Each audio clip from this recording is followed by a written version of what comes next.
Welcome back, everybody, for another deep dive. Today we are tackling Islam, Yep. Okay. which, it's a topic I feel like we hear a lot about, but maybe don't understand so well. Right. So we've got excerpts from this book, The Unfiltered Truth About Islam, Okay. and a bunch of articles and even some historical accounts. Yeah. You're clearly looking for more than just the basics. Yeah. So we're going to try to explore how this whole thing evolves, what its impact has been, on the world, and really try to understand the religion's complexities beyond, the common narrative. Yeah. What strikes me looking at all the stuff you put together is just how important it is to understand the historical and cultural context of Islam. Right. Because we often see, just snippets and headlines, but without that deeper dive, it's easy to get lost, and all the noise. Yeah, exactly. It's like, trying to understand a movie by just watching a couple random scenes. Exactly. Miss the whole story. So let's rewind all the way back to 7th century Arabia. Okay. Bustling trade routes, all these different cultures coming together. Right. And of course, you got the Kaaba, this cube-shaped structure. In Mecca, that was a pilgrimage site even before Islam. Right. It's in this world that Prophet Muhammad kind of emerges. It's interesting how the Kaaba itself kind of reflects that shift from polytheism to monotheism. Right. Because, before Islam, it actually housed hundreds of idols representing all these different deities. Oh, wow. But with the advent of Islam, it becomes, that symbol of devotion to the one God, Allah. It's a powerful visual, isn't it? Absolutely. To kind of represent that transformation. So we have Muhammad, who starts as a trader. Right. And then he starts receiving these revelations from God through the angel Gabriel. Right. These revelations, recorded in the Quran, Yeah. they form the foundation of Islam. What stands out to you about the Quran's role in shaping Islamic society? I think that a lot of times we think of the Quran as just a spiritual text. Right. But what's really remarkable is that it lays out a complete legal and social system. Okay. Right. It covers everything from prayer and charity to family matters to business dealings. Oh. Essentially, it provides a blueprint for an Islamic way of life. Right. So it impacts the daily lives of Muslims in a very profound way. It's not just about faith, it's about a whole way of being. Absolutely. And to understand that way of life, you got to look at the 5 pillars of Islam. Right. The declaration of faith, the 5 daily prayers, giving to charity, fasting during Ramadan, Right. and the pilgrimage to Mecca. Yeah. I mean, these are the cornerstones of practice, right? Absolutely. They're the non-negotiable, Yeah. the foundations of a Muslim's relationship with God and with the community. Okay. For instance, you've got the Declaration of Faith, the Shahada. Yeah. It's not just a statement. Right. It's an affirmation of belief in the one God, Allah, and the acceptance of Muhammad as his final prophet. Okay. So it's a very powerful statement. Now, one thing that has always just fascinated me is how quickly Islam spread. Oh, yeah. I mean, we're talking within a century. It reached from Spain in the west to parts of India in the east. Yeah. What do you think were the main driving forces behind that incredible expansion? It wasn't any one single force. Okay. I think it's important to recognize that. Yeah, military conquest played a role, but it wasn't just about brute force. Okay. Trade networks were absolutely crucial. Right. With Muslim merchants traveling vast distances, carrying their faith and their culture along with them, Right. along the Silk Road and maritime route. This really fostered cultural exchange and facilitated the spread of Islam through these interconnected networks. It's like a ripple effect, isn't it? Absolutely. With ideas and good spreading out. Yeah. And, speaking of potential misunderstandings, I think we really need to talk about this concept of jihad because it's so often misrepresented in the media. Absolutely. What is it really about? Well, people often translate jihad as holy war, Right. but that's a real simplification and leads to a lot of misunderstanding. Right. The true meaning is much broader, much more nuanced. It really encompasses the idea of struggle or striving in a lot of different forms. Okay. So you have the greater jihad, which is that internal struggle against one's own negatives, their desires, striving for spiritual betterment. And then you have the lesser jihad, which can include defending the faith. And yes, in some historical contexts, military action. Okay. So it's not necessarily this call to arms that we so often hear about. Yeah. It's more about this idea of striving Exactly. for a cause, Yeah. which can take on different forms, Absolutely. both personal and societal. Yeah. Now, Islam's interaction with other religions has been complex, to say the least. Let's start with Christianity, Okay. which shares those Abrahamic roots with Islam. Right. And of course, we can't ignore the historical conflict, particularly with the Crusade. Yeah. How did those events shape the relationship between the two faiths? Well, the Crusades, which spanned several centuries, were essentially religious wars. Right. You had European Christian powers that were aiming to reclaim the Holy Land from Muslim rule. This led to, widespread violence and bloodshed on both sides. Of course, yeah. And this period undeniably left a legacy of mistrust and animosity that shaped perceptions for centuries to come. It's a stark reminder, isn't it? It is. About how religion, while often a source of peace and unity, can also be a catalyst for division and violence. Absolutely. But it wasn't always about conflict. There were also times of peaceful coexistence and cultural exchange between Muslims and Christians, especially during the Islamic Golden Age. That's right. I mean, what can we learn from that period? Well, the Islamic Golden Age, roughly from the 8th to the 14th centuries, is a great example of how knowledge can transcend boundaries, right? During this time, Islamic scholars made really significant advances in mathematics, astronomy, medicine, philosophy, building upon and expanding the knowledge of ancient Greek and Roman civilization. Wow. They weren't just preserving knowledge, they were actively expanding it, creating this vibrant intellectual hub.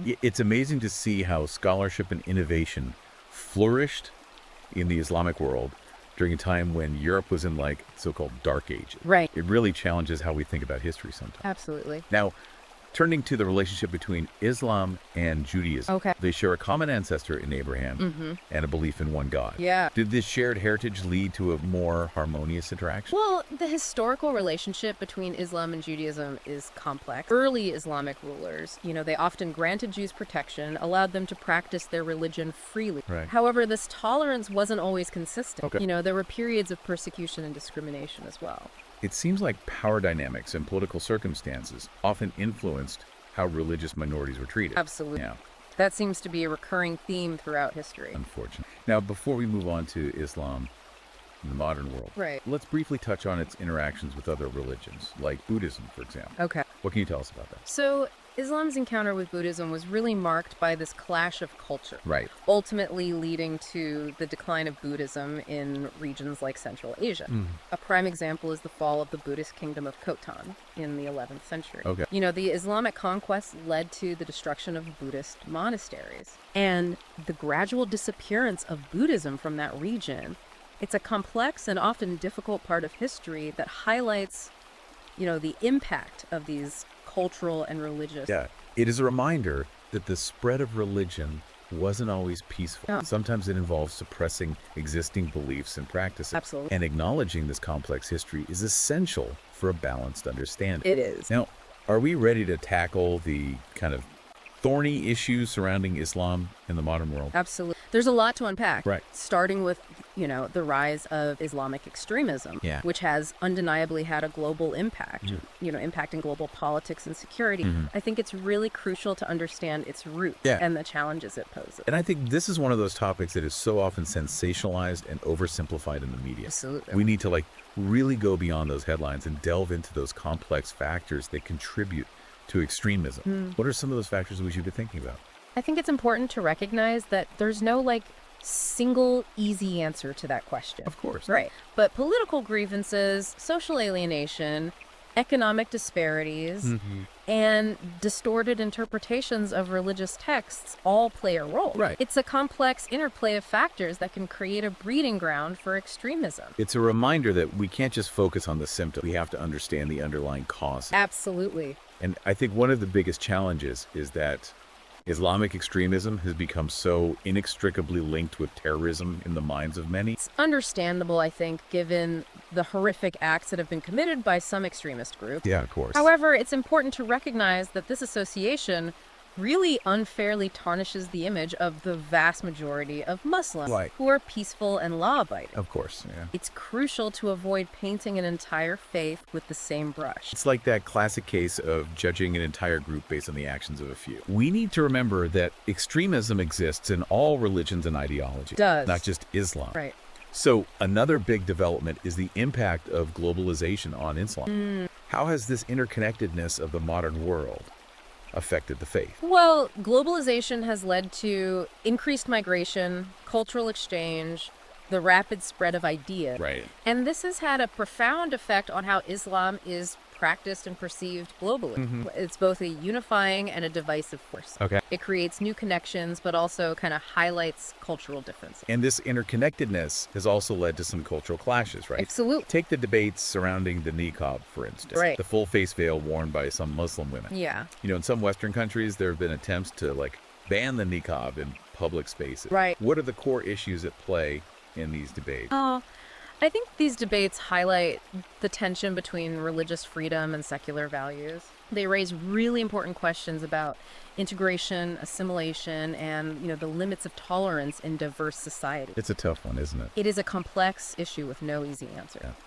It seems like navigating cultural differences in a globalized world is just this ongoing challenge that requires Yeah, sensitivity and open dialogue. absolutely. Now, we can't ignore the impact of technology on Islam. Right. The internet and social media have completely transformed how Muslims connect, access information, Right. even practice their faith. Absolutely. How has this technological revolution kind of shaped the landscape? It's a double-edged sword. Okay. On the one hand, technology empowers Muslims to build global communities, to access religious resources, to challenge traditional hierarchies. Right. On the other hand, it's also been used by extremist groups to spread propaganda, to recruit followers. Right. We're only beginning to grasp its full implications, I think. It's like a digital battlefield almost. It is. Right, with both positive and negative forces at play. Yeah. And it's not just about radicalization. Right. Think about how technology has changed, like the way Muslims experience Ramadan.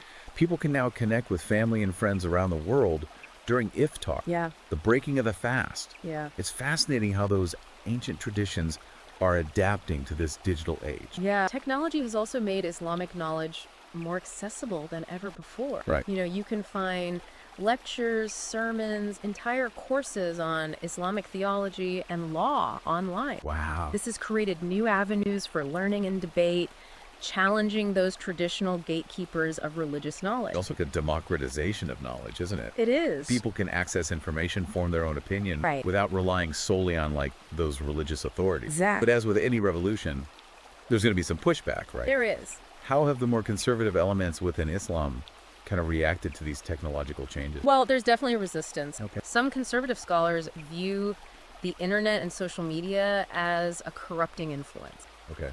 They think it spreads Western values and undermines traditional Islamic teaching. And there are also concerns about the spread of misinformation Right. and the potential for misinterpreting religious texts. It's like that old saying, a little knowledge is a dangerous thing. That's right. But you can't put the genie back in the bottle, can you? No, you can't. Technology is here to stay. Yeah. And it's going to continue to shape the future of Islam, It is. whether people like it or not. Absolutely. And the future of Islam is a topic of constant debate and discussion, Yeah. both within the Muslim community and, in the broader world. Right. There are those who believe that Islam needs to modernize and reform to adapt to the challenges of the 21st century. And then there are those who believe that Islam should hold fast to its traditional values and resist the influence of Western culture. It's a tension we see playing out in many parts of the world, isn't it? It is. How do we navigate those contrasting viewpoints? It's a complex and evolving situation. There are no easy answers. But one thing is for sure, Islam is a dynamic and vibrant religion that will continue to play a significant role on the global stage. Right. Understanding its various facets and engaging in respectful dialogue is absolutely crucial. Yeah, I think we've covered a lot of ground in this first part of our deep dive. But yeah, We've explored the foundations of Islam, its history, its interactions with other religions, and its place in the modern world. It's been quite a journey. it has. And we've only just scratched the surface. Yeah, we have. Islam is a vast and intricate subject. You could study it for a lifetime. But hopefully this first part has given you a solid foundation for understanding this fascinating religion and its impact on the world. I hope so. I think so. Yeah, it really is a journey of discovery, isn't it? It is. And there's always something new to learn. Yeah, before we move on to some further resources you can check out, there's one more point I wanted to touch on that really caught my eye in the research. Right. And that is this concept of masculinity within. Oh, that's interesting. Yeah, that's a fascinating aspect and one that's often overlooked or misunderstood. Traditional Islamic teachings really emphasize the role of men as protectors, providers, and leaders within the family and society. Good. There's a strong focus on honor, courage, and piety. It's interesting how that concept of masculinity might differ from what's often portrayed in Western media. Right. Are there any specific examples or stories from our sources that illustrate this traditional Islamic view of masculinity? Well, there are many examples woven throughout Islamic history and literature. Okay. You know, the stories of the prophets like Abraham, Moses, and Jesus, who are all revered in Islam, Right. often highlight these qualities of courage, leadership, and unwavering faith in the face of adversity. Yeah. These figures serve as role models for Muslim men, Right. emphasizing the importance of fulfilling their responsibilities to family and community. It's fascinating to see how these narratives kind of shape cultural ideals and expectations. They do. But as with any tradition, these concepts of masculinity are also evolving, Right. especially in the context of globalization and increased interaction between cultures. Absolutely. Yeah. We're seeing a growing movement among young Muslims, particularly in the West, Right. to redefine what it means to be a Muslim man in the 21st century. Right. You know, they're grappling with questions of gender roles, identity, and how to reconcile those traditional values with modern realities. It's like a conversation that's just beginning. It is. With a lot of different perspectives and voices emerging. Yeah. And speaking of conversations, I think it's time to shift gears a little bit. Okay. And offer our listeners some resources they can explore to continue their own journey of discovery. That sounds great. So if you're intrigued by the history and teachings of Islam, I highly recommend checking out the book we mentioned earlier, The Unfiltered Truth About Islam. Yes. It's available on both Amazon Kindle and Google Play Books. Correct? So it's easily accessible. It is. It's a great starting point for anyone who wants to delve deeper Yeah. into this complex and fascinating religion. Absolutely. And for those seeking a more academic approach, Okay. there are countless books and articles available online. And Right. don't hesitate to explore various perspectives and challenge your own assumptions. That's how we grow. Exactly. The more you learn, the more you realize how much there is still to discover. Right. This deep dive is just the beginning of your exploration into the world of Islam. So what does this all mean for you? Why should understanding Islam, its history, its impact on the world, even matter to you? That's a great question. Well, for starters, Islam is one of the fastest growing religions globally, It is. with its influence shaping political, social, and cultural landscapes around the world. Yeah, and it's not just about the numbers, though. Right. Understanding Islam is essential for navigating the complexities of our increasingly interconnected world. It helps us break down stereotypes, foster empathy, and enables us to engage in meaningful dialogue with our Muslim neighbors, colleagues, and friends. It's about building bridges, not walls. Exactly. And in a world that's becoming more and more polarized, it's more crucial than ever. Absolutely. We can't afford to let fear and ignorance dictate our interaction. You know, think about it this way. Ignorance breeds fear, and fear often leads to prejudice and discrimination. Yeah. By taking the time to learn about Islam, you're equipping yourself with the knowledge to challenge those fears and promote genuine understanding. Right. It's about being an informed and responsible citizen of the world. Absolutely. It's about recognizing our shared humanity even amid our differences. And that brings me to another important point. Okay. You know, we've talked a lot about the challenges and complexities associated with Islam. Right. But it's essential to acknowledge the contributions that Islamic civilization has made to the world. Oh, absolutely. We often forget that during the European Dark Ages, the Islamic world was experiencing a golden age of scientific discovery, philosophical inquiry, and artistic innovation. It's a period rich in intellectual and cultural achievement It is. that have had a lasting impact. lasting impact. It's incredible to think about. It is. Islamic scholars during that time preserved and expanded upon the knowledge of ancient Greek and Roman civilization, Right. making groundbreaking advances in mathematics, astronomy, medicine, and architecture. Absolutely. They developed algebra, created sophisticated astronomical instruments, and established hospitals that provided advanced medical care. Wow. Their contributions went far beyond just preserving knowledge. They were pioneers in their fields. And their influence can be seen in everything from the art of calligraphy and the design of gardens to the development of coffee and the invention of the camera obscura, the precursor to the modern camera. It's amazing. It's a legacy that's often overlooked, It is.